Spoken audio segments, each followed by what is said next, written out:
le Mundaneum. Le but, réunir l'ensemble de la connaissance humaine. Ah, t'es sérieuse? C'était une sorte de Wikipédia avant l'heure. Avant, je ne m'en sortais plus avec tous ces documents.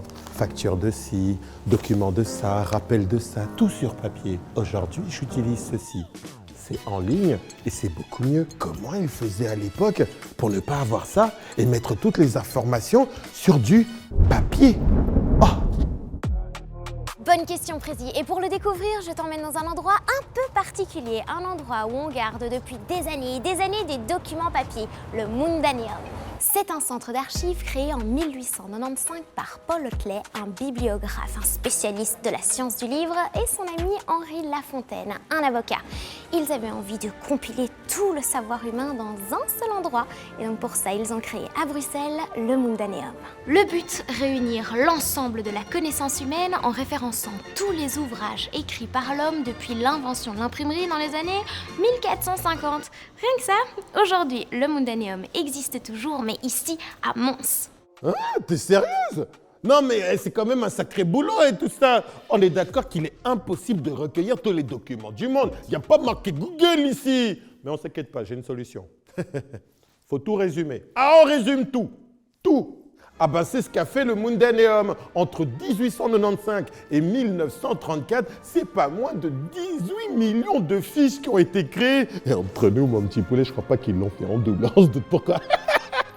Mais tout le monde s'y est mis. Ah bah oui, à travers le monde, tout le monde a apporté son aide. C'était une sorte de Wikipédia avant l'heure, un truc du genre. Quoi? À quoi ça ressemble? Ah bah, ces fiches sont des petits documents qui nous permettent d'en apprendre un peu plus sur un concept, un événement ou encore sur un lieu géographique. Et ça, vous l'avez sur 18 millions de documents. 18 millions, mais c'est énorme! En plus, toutes ces petites fiches sont classées dans les 15 000 petits tiroirs qui se trouvent autour de moi.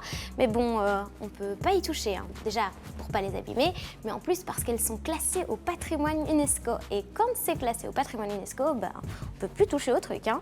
Ici, tu vois, c'est des reproductions. Très jolies reproductions. Dis, Prési, tu sais comment on fait pour les classer?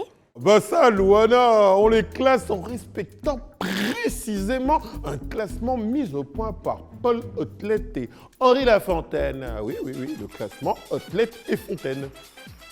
Et tout simplement, ils ont rangé les différents sujets selon différentes matières. Et on a de la religion, de la philosophie, de la généralité, de la médecine et sciences appliquées, de la géographie, etc., etc. Wouh! Alors, comment se présente une fiche?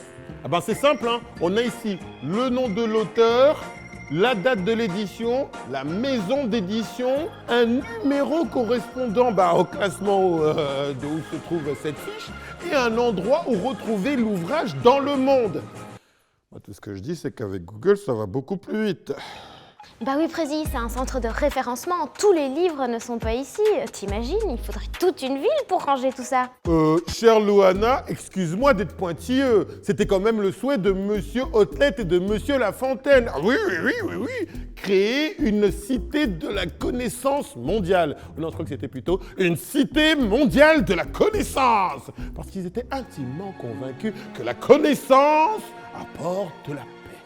Non, mais c'est vrai, ils voulaient rassembler toute la connaissance, les livres, les articles, en un seul et même endroit, et que toutes les infos iraient vers le monde à partir de cet endroit. Around the world. Très ambitieux. Malheureusement, c'est-à-dire qu'aujourd'hui, si on dit « OK Google » que « OK la cité mondiale de la connaissance », ça veut dire que le projet, il s'est pas passé comme prévu. Ah ben oui. C'est-à-dire que l'ambiance tendue qui régnait juste avant la Première Guerre mondiale y a contribué pour beaucoup. Les gens avaient d'autres priorités de vie, hein, et sauver sa vie surtout. Et donc du coup, ça a empêché nos deux amis de créer ce projet aussi dingue. Bon, Prési, tu veux que je te montre un endroit secret du Mundaneum? Secret, genre secret? Oh, mais bien sûr. Vas-y, balance, c'est où? Montre. C'est un endroit secret auquel tout le monde n'a pas accès. C'est ici que le Mundaneum stocke toutes les archives amassées. Des cartes postales, des plaques de verre, de la presse, des affiches. 6 kilomètres d'archives. Ah, bon, Prési, je dois m'y mettre. Hein. Je te laisse parce que j'ai de la lecture. Ciao. Ouais, mais du coup, on est un peu comme dans un épisode Star Wars. Le Mundaneum, mais c'est le père de Google. Google, je suis ton père. Mais t'es qui, toi? Le Mandanium.